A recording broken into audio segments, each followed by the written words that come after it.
नमस्कार, मैं सुदर्शन सुखानी हूँ और आज 17 अप्रैल सोमवार 2023 है। हम हर रोज़ की तरह आज भी निफ्टी में इंट्राडे की कैसे ट्रेडिंग हो सकती थी उसकी बात करेंगे।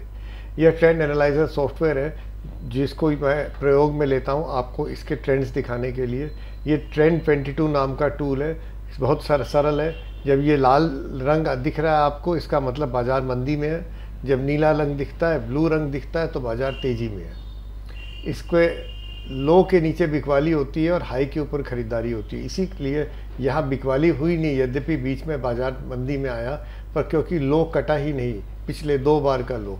इसकी बात बाद में करेंगे, पर आप ये समझिए कि आज सुबह जब बाज़ार खुलने का समय आया तो ऐसा अंदेशा था कि बाज़ार नीचे खुलेंगे, क्योंकि इन्फोसिस की जो नतीजे आए थे उससे बहुत मायूसी थी।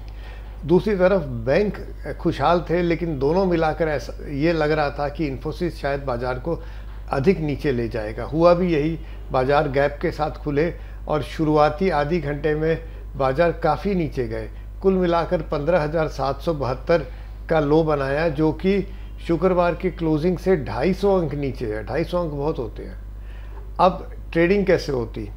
सबसे पहला शॉर्ट यहाँ आया था, लेकिन ये शॉर्ट लेना न लेना बड़ा मुश्किल काम है, क्योंकि यहाँ पर जब हम शॉर्ट लेते तो बाज़ार 200 अंक अपने क्लोजिंग से नीचे आ चुका था।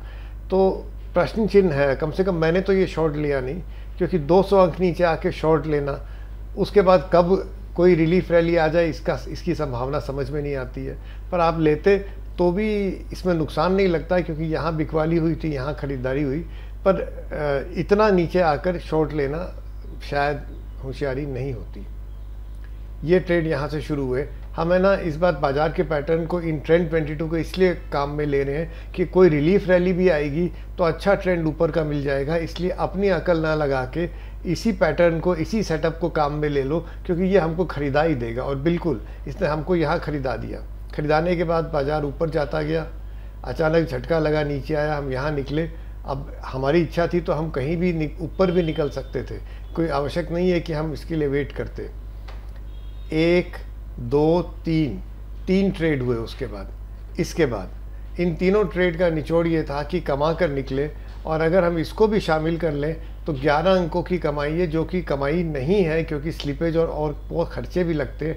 पर इतने वॉलेटाइल बाज़ार में भी हम डिसिप्लिन से रहते, एक इस तरह के सेटअप को फॉलो करते, तो हम नुकसान में नहीं जाते। अगर रैंडम ट्रेडिंग करते तो हो सकता है कि हम अच्छा नुकसान देके बाहर निकलते। तो मेरी राय ये समझ में आती है कि जब बाज़ार अचानक एक तरफा चाल ले तो उसके बाद इस तरह के सेटअप में प्रवेश कर जाना चाहिए, क्योंकि अगर कोई ट्रेंड आएगा तो ये सबसे पहले पकड़ लेगा। Good evening, I am Sudarshan Sukhani and today is April 17, 2023, Monday. This is trend analyzer software which I am using to explain the intraday trade possibilities for the Nifty. This is the trend 22 setup, which enables us to enter a trend at the earliest possible opportunity. Sometimes when there is no trend, of course nothing works, but usually if there is an intraday trend, similar setups, such kind of setups help us. Now in the morning it was apparent that the markets will open with a large gap down, and they did so, and then they continued their slide till the Nifty reached 17,572, which is almost 250 points lower than the Friday's close. That's a lot. Now there was a first trade here. I did not take it, and I don't think taking this trade was advisable, because this short trade was coming 200 points below the open, below the close of Friday. So even a small relief rally would put us into a lot of pain. As it so happened, the market continued to slide, but you never know.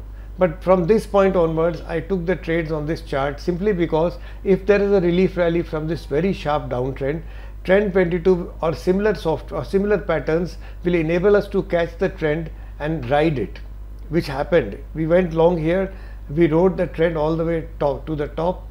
Finally, we could have exited anywhere in this point. It would have been a profitable trade. Eventually, this went into a short signal here just for a little, went up again, and then this trend took us all the way to the day's close. So how you trade is a different matter, but following a setup like this enables us to maintain discipline in a volatile, choppy environment, and that is much more important. It avoids the losses. If you avoid losses, there are days when you make money. We have seen those days earlier also.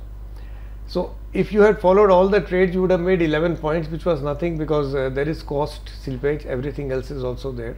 But even without making money, you would not have lost money. Discipline and a proper setup is important, and your context, should I trade or not, that is even more important. So all said and done, it was a decent day given the fact that the market was fairly choppy and unusually volatile in the morning. Thank you for watching this video. Please give your comments. Jai Hind.